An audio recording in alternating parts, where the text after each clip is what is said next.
Schengen visa applications. In the same year, the UK collected around £50 million from Africans who were ultimately refused entry. That's over $120 million quietly extracted in one calendar year, without a single plane taking off. But this isn't just a coincidence. It's not just administrative overhead.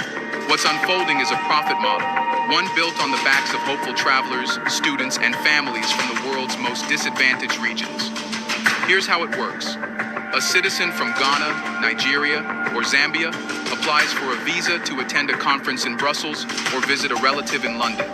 They pay the full application fee upfront, €90 in most Schengen cases, or £115 for a UK standard visitor visa.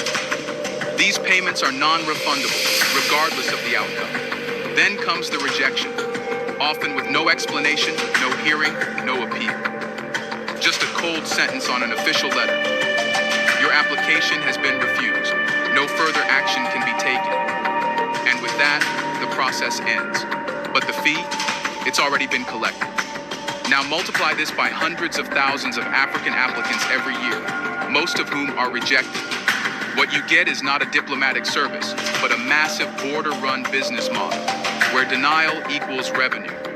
To put it in perspective, if a fast food chain charged customers for food they never received, there would be lawsuits. If a university took tuition from students it never enrolled, there would be outrage. But somehow, European governments charging millions in fees to reject African travelers is seen as normal. Why?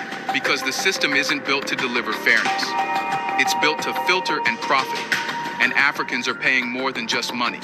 There's a psychological tax on the youth who feel undesired by the world